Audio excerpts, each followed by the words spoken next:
Question 1. Tu veux qu'on se retrouve à la bibliothèque ou au musée cet après-midi? Plutôt la bibliothèque, j'ai quelques livres à rendre.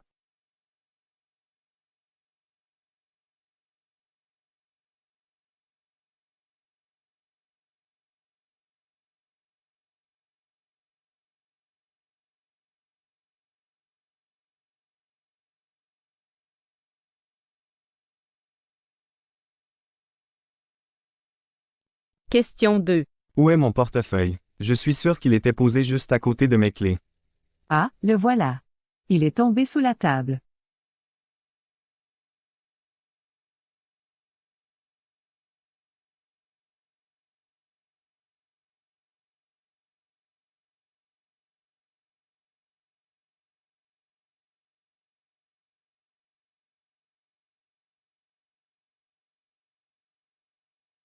Question 3.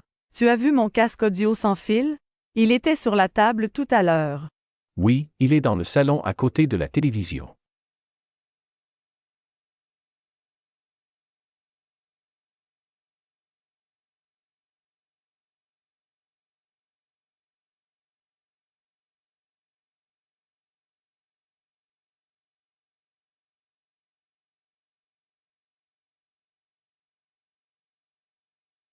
Question 4.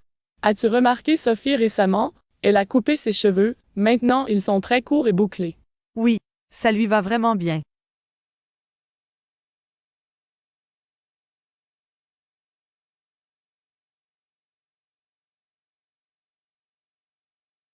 Vous allez entendre des annonces diffusées dans un lieu public.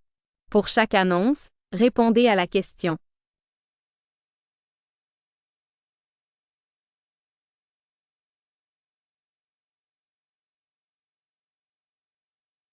Mesdames, Messieurs, nous vous prions de noter que le concert symphonique prévu ce soir à l'Auditorium Verdi est reporté à une date ultérieure en raison de difficultés techniques imprévues. Nous vous invitons à conserver vos billets qui resteront valables pour la nouvelle représentation. Nous vous remercions pour votre compréhension et vous prions d'accepter nos excuses pour ce désagrément.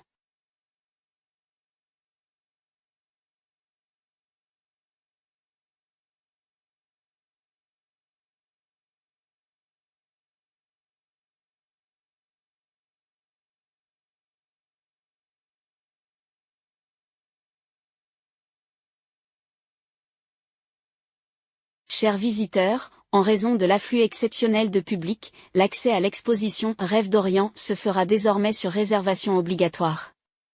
Nous vous encourageons à réserver vos créneaux via notre site internet ou directement à l'accueil du musée afin de garantir votre entrée. Nous vous remercions de votre compréhension.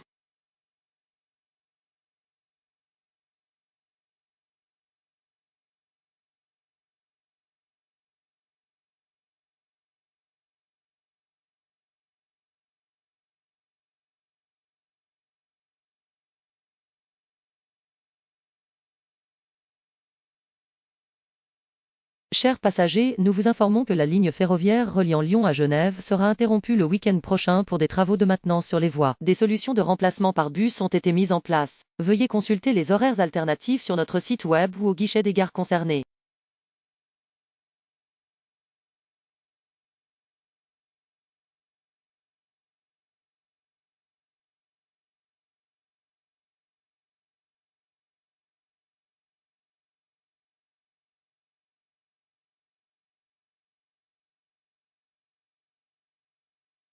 Chers participants, nous vous rappelons que l'inscription à l'atelier de photographie du samedi prochain doit impérativement être confirmée avant mercredi. L'atelier sera animé par un professionnel renommé et se déroulera dans la salle Lumière. Les places étant limitées, nous vous encourageons à finaliser votre réservation rapidement.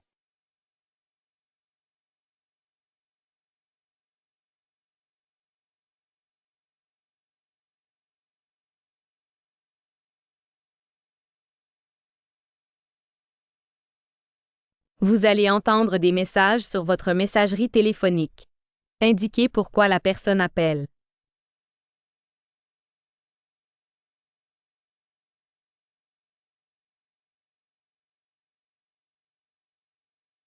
Question 1.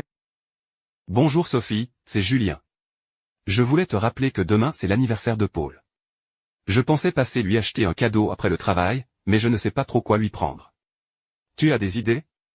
Si tu veux venir avec moi, fais-moi signe. À bientôt.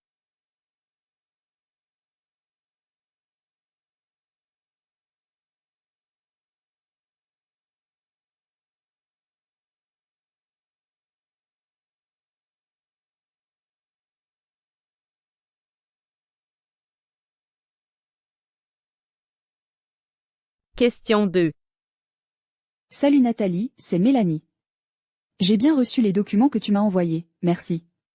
Par contre, il y a une erreur dans la dernière page. Je te renvoie tout ça par mail avec les corrections.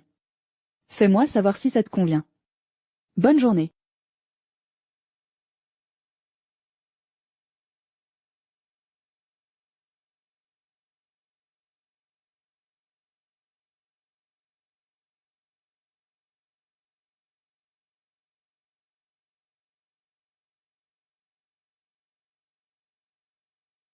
Question 3. Bonjour Monsieur Dupont, ici Stéphane de la compagnie de livraison. Je voulais vous prévenir que votre colis est bien arrivé, mais il semble y avoir un souci avec l'adresse de livraison. Pouvez-vous nous rappeler pour confirmer l'adresse correcte? Merci et bonne journée.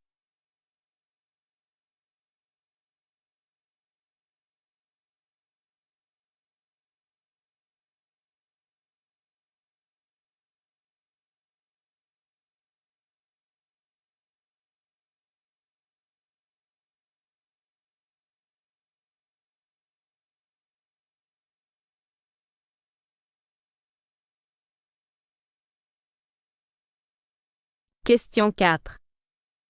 Salut Marc, c'est Sarah. J'espère que tout va bien. Dis-moi, est-ce que tu aurais le temps de me donner un coup de main pour déménager ce week-end? J'ai quelques cartons à déplacer, mais je n'y arriverai pas seule. Fais-moi savoir si tu es disponible. Merci beaucoup.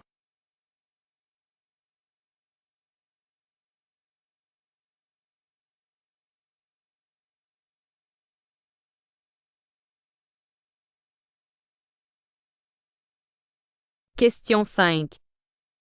Bonjour Monsieur Lefebvre, ici Claire de la société Environnement Vert. Je vous appelle pour vous informer que notre équipe passera chez vous demain matin pour une inspection de votre installation solaire. N'hésitez pas à me contacter si vous avez des questions. À bientôt.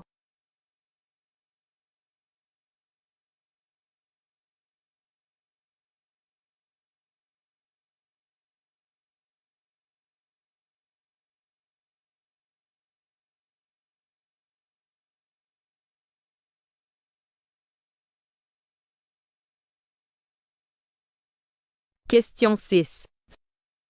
Salut Emma, c'est Lucie. Je voulais juste te prévenir que j'ai finalement trouvé la recette du gâteau au chocolat que tu cherchais. Je te l'envoie par mail dès que je rentre chez moi. Vous allez entendre 3 personnes répondre à la question suivante. Les impôts sur la fortune sont-ils nécessaires pour une société plus juste? Indiquez si la personne interrogée A. Estime que les impôts sur la fortune sont essentiels pour réduire les inégalités. B. Pense que les impôts sur la fortune découragent l'investissement et l'innovation. C. Considère que les impôts sur la fortune doivent être modérés pour éviter l'évasion fiscale. D. Ne pense pas que les impôts sur la fortune soient nécessaires pour une société juste.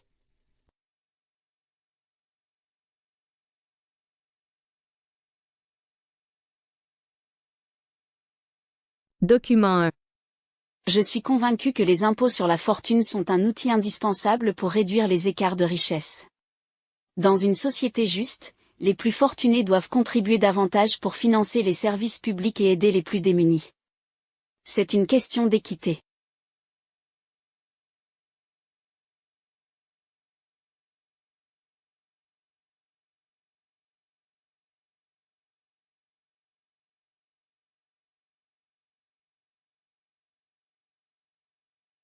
Document 2. Ce genre de taxe a un effet pervers. En taxant trop les plus riches, on finit par les décourager d'investir dans l'économie. L'innovation, les nouvelles entreprises, tout cela dépend de ceux qui ont les moyens de prendre des risques financiers. Taxer trop lourdement la fortune peut donc freiner la croissance et nuire à l'économie.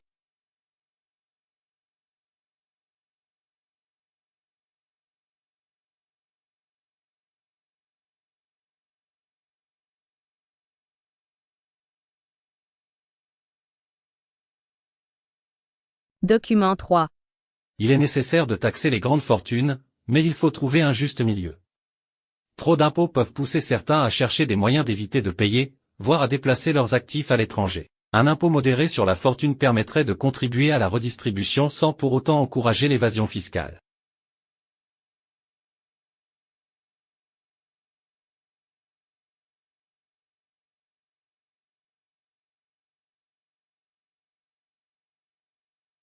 Vous allez entendre 3 personnes répondre à la question suivante. Le revenu universel est-il une solution aux inégalités sociales? Indiquez si la personne interrogée A. pense que le revenu universel permettrait de réduire les inégalités. B. estime que le revenu universel est inefficace pour résoudre les inégalités. C. considère que le revenu universel est une bonne idée, mais insuffisante. D. ne croit pas en la viabilité du revenu universel.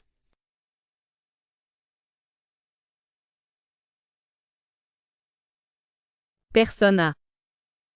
Le revenu universel est une idée révolutionnaire. Si tout le monde avait un revenu de base garanti, cela réduirait la pauvreté, permettrait à chacun de vivre dignement et d'avoir accès aux mêmes opportunités. C'est un moyen efficace de réduire les inégalités qui persistent dans notre société.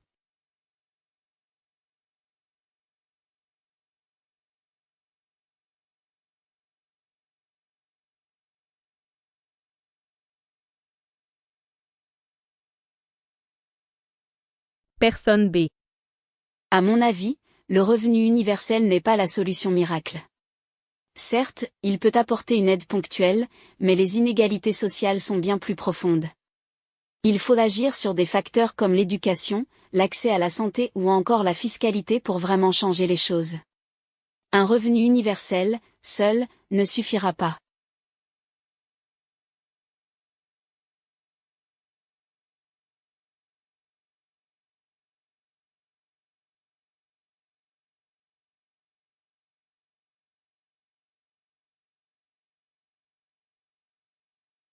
Personne C. Je suis sceptique sur l'idée du revenu universel, comme on finance un téléphone programme sans alourdir les impôts pour une grande partie de la population? Et qui nous garantit que cela ne découragera pas les gens de travailler, pour monter sur une utopie qui risque de créer plus de problèmes qu'elle ne résoudra?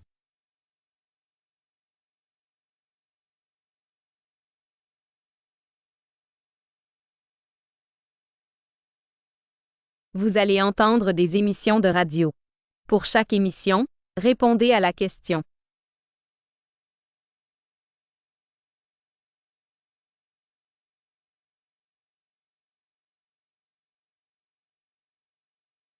La pollution lumineuse, bien que souvent négligée, a un impact considérable sur les écosystèmes et la santé humaine. En altérant le cycle naturel du jour et de la nuit, elle perturbe les rythmes biologiques de nombreuses espèces animales, notamment celles qui dépendent de l'obscurité pour se nourrir ou se reproduire. Par ailleurs, des études montrent que l'exposition prolongée à une lumière artificielle excessive, surtout dans les environnements urbains, peut affecter le sommeil des humains, entraînant à long terme des problèmes de santé tels que des troubles cardiovasculaires ou métaboliques. Face à ce constat, des solutions émergent, comme la réduction de l'éclairage public ou l'utilisation de lumières plus respectueuses de l'environnement.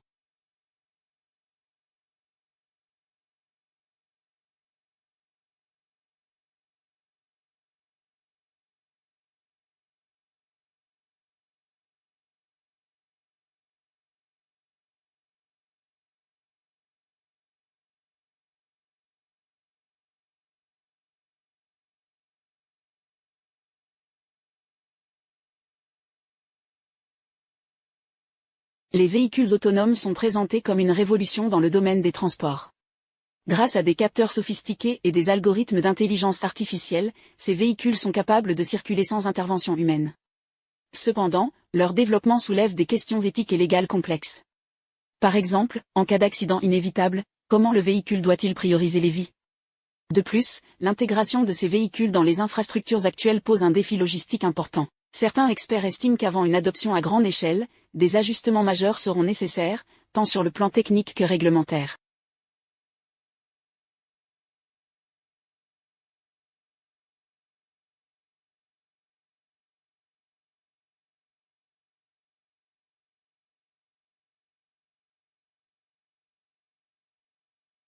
Vous allez entendre un long reportage radio.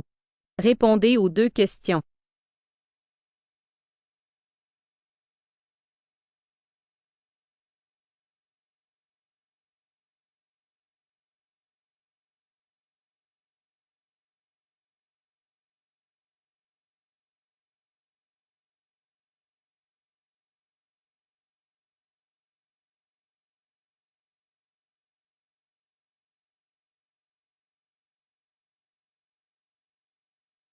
Dernier, l'épreuve écrite du bac de français pour les élèves de série générale proposait pour le commentaire un texte de l'auteure française Sylvie Germain, extrait de son roman Jour de colère, prix Femina en 1989. Un texte de 20 lignes décrivant 9 frères, sorte d'hommes des bois, élevés dans les forêts du Morvan, dans un passé indéterminé, prévenait le chapeau de l'épreuve. L'idée pour les élèves était, comme le suggère un corrigé de l'épreuve publié par Le Monde le lendemain, de se demander comment les 9 fils ont-ils été façonnés par l'environnement dans lequel ils ont grandi.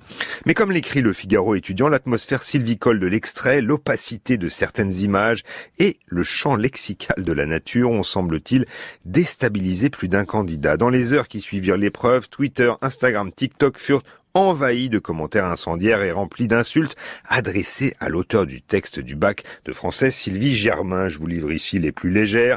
Ton texte, il est finito, aucun sens, à part 9 bouffons nus dans la forêt qui vivent dans une maison de merde, j'ai rien compris. Autre commentaire, un poil plus drôle cette fois, tu prends le commentaire, tu ressors de la salle avec une formation de garde forestier. Ou encore, on peut connaître le nom des 9 fils SVP, ça ne m'avait pas manqué, le livre de la jungle. Les autres commentaires hyper vulgaires, insultants et parfois menaçants, comme une vidéo TikTok vue 100 000 fois et aimée 12 000 fois, ont fait réagir, mais cette fois dans l'autre sens. Les profs ont pris la défense de Sylvie Germain.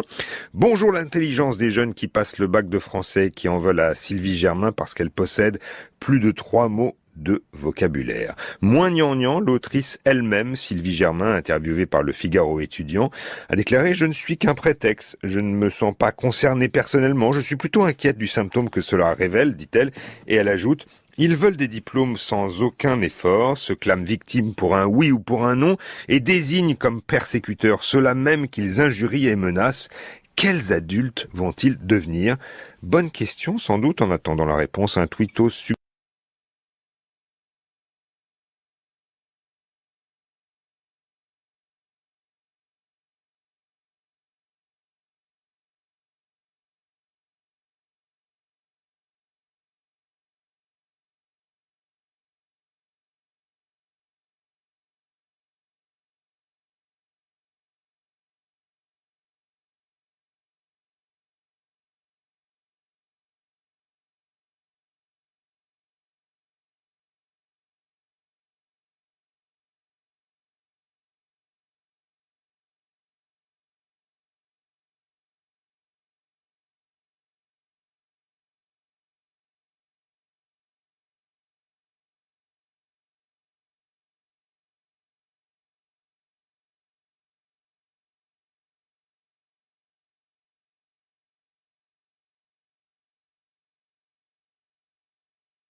Mesdames et messieurs, merci de nous rejoindre pour un bulletin météo très spécial.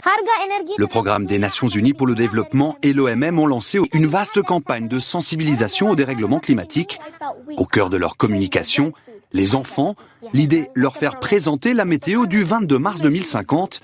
L'objectif, attirer l'attention sur la manière dont le changement climatique affectera le temps et la vie des générations futures, tout en assénant quelques messages forts. Du nord au sud, côté climat, rien ne va. Si nous n'écoutons pas les scientifiques, la situation sera bien pire quand je serai grand. Il ne s'agit pas simplement d'un bulletin météo, il en va de notre futur. L'objectif principal est d'impliquer les jeunes générations, car nous pensons qu'il faut aller au cœur des familles et que le moyen d'y parvenir est de passer par leurs enfants et d'impliquer chaque famille dans la discussion sur le changement climatique et sur ce que nous pouvons faire. Bonsoir à tous. Plus proche de chez nous, c'est Martin, 9 ans, qui s'est glissé le temps d'une journée dans la peau du présentateur météo. Et le moins qu'on puisse dire, c'est qu'il fera chaud pour un mois de mars. L'après-midi, il fera assez chaud au Tessin, 30 degrés à Lugano, jusqu'à 28 degrés à Genève, 27 degrés en Valais et même 14 degrés à 2000 mètres, des valeurs au-dessus de la norme. Des prévisions pourtant réalistes fournies directement par les spécialistes de météo suisse. On a pris les projections climatiques pour la Suisse et on a pris les scénarios sans mesure de protection du climat efficace afin de représenter à quoi une journée chaude pour fin mars 2050 pourrait ressembler. Il s'agit donc d'un exemple de prévision pour 2050 mais qui est malheureusement tout à fait plausible. Le bulletin météo de Martin est visible en intégralité sur nos plateformes. Il aura 35 ans en 2050, en espérant que d'ici là, la tendance se soit inversée.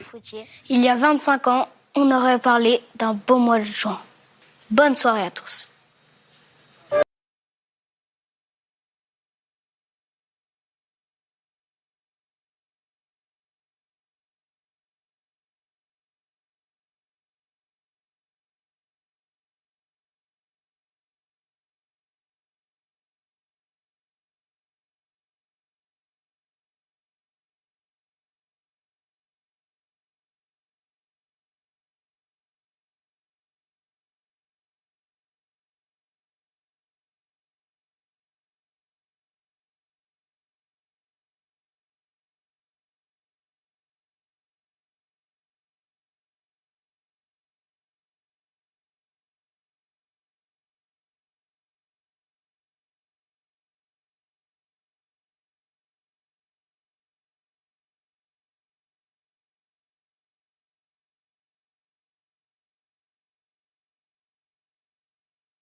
Année olympique dans un pays francophone, la France, ce n'est pas arrivé depuis 1976 à Montréal, d'où votre mission, Daniel Zielinski, délégué ministériel à la francophonie auprès du ministère des Sports. Vous y bossez depuis longtemps, mais les premières recommandations arrivent, notamment avec une série de publications, dont celle-ci, Parlez-vous break, puisque la break dance est une nouvelle discipline des JO, mais en disant cela, je fais une énorme erreur et je souscris à l'anglicisme. Il ne faut pas dire breakdance. Alors, non, mais l'intérêt de notre travail que nous avons eu avec la Délégation Générale à la Langue de France, aux langues de France et à la langue française, qui sont mes petits copains de jeu pour travailler sur ces sujets. On travaille bien sûr avec l'Académie française, avec les fédérations sportives, ce qui est le plus important pour comprendre les gestes. Pour nous, la traduction du mot du sport n'est pas vraiment le plus important. Le plus important pour nous, c'est de traduire les phases du jeu, les mouvements du jeu, qui sont souvent en anglais aussi pour ces sports-là. Parce que, par exemple, quand je regardais les opérations de snowboard aux Jeux de Pékin, je comprenais rien. Tout simplement parce que les journalistes reprenaient les mots en anglais. Et pourquoi ils reprenaient les mots en anglais? Parce qu'ils n'existaient pas en français et qu'il n'y avait pas de définition française. Et donc, j'avais beau regarder les images, je ne comprenais pas ce qu'on me disait. Donc, l'idée, c'est tout simple, c'est de repartir des phases, des gestes, pour que quand nous allons regarder les Jeux Olympiques, quand nous verrons ces épreuves, nous puissions mieux comprendre, que l'ensemble des journalistes francophones et l'ensemble du public francophone puissent comprendre tout simplement les images, parce que les définitions que l'on donnera, les mots que nous donnerons sont des mots plutôt français. Mais break ou breakdance, il y a quand même pas beaucoup de différence. Je reviens à la définition de la discipline. Oui, par exemple, on n'a pas non plus traduit surf, on va pas traduire football ou handball. Là, l'idée, c'était de dire quand même, si on cherche un mot français, autant chercher un mot qui ressemble, qui soit déjà dans le dictionnaire. Le mot break était dans le dictionnaire, mais pas dans la même acception, pas dans la même définition. Et donc, il était important pour nous de trouver les mots qui se rapprochent le plus possible de la langue française pour que, éventuellement, on puisse passer à la langue française en utilisant ces mots-là plutôt que les mots anglais. Donc,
Pauline Véron, alors vous avez commencé à évoquer démocratie ouverte, dont vous êtes la coprésidente. Je vais citer ce qu'il y a écrit sur votre site, la raison d'être de Démocratie ouverte, cette association. Je cite, Démocratie ouverte œuvre à la transformation démocratique de nos institutions et de nos orientations afin de relever les défis structurants du XXIe siècle. C'est très ambitieux. Ça se traduit comment ?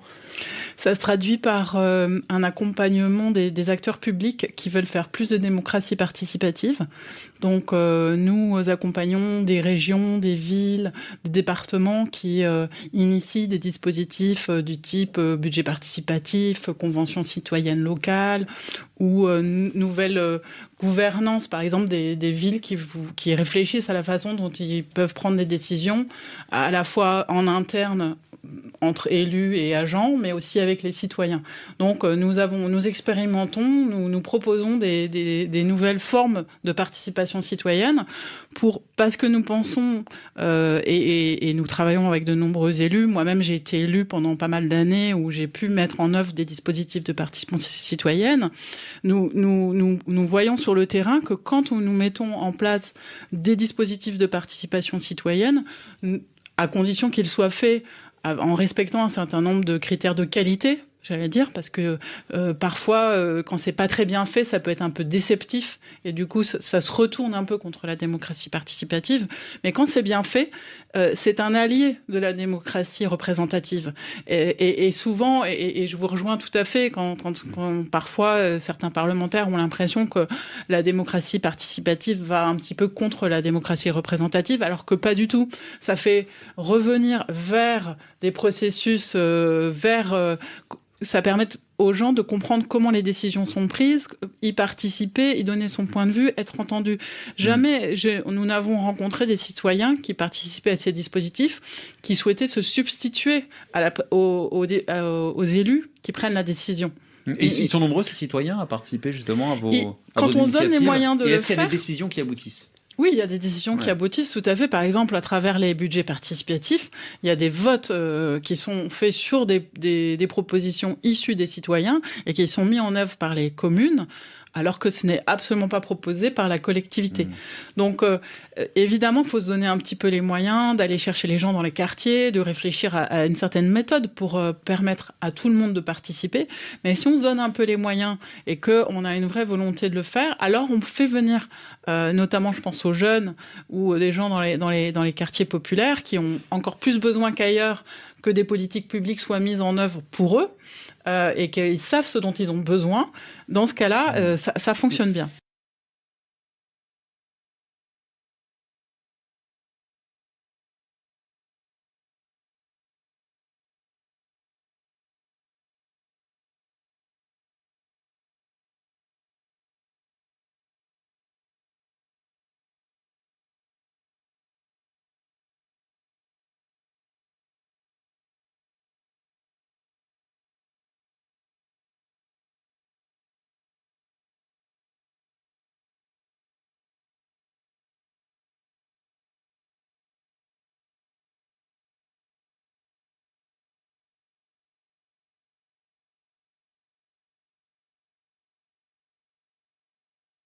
Avec la montée inexorable des préoccupations liées à la durabilité, les municipalités se trouvent de plus en plus poussées à encourager à réduire les émissions de gaz à effet de serre et à décongestionner les espaces urbains. Ils posent néanmoins des défis en termes de cohabitation avec les piétons, notamment dans les zones où l'espace est partagé.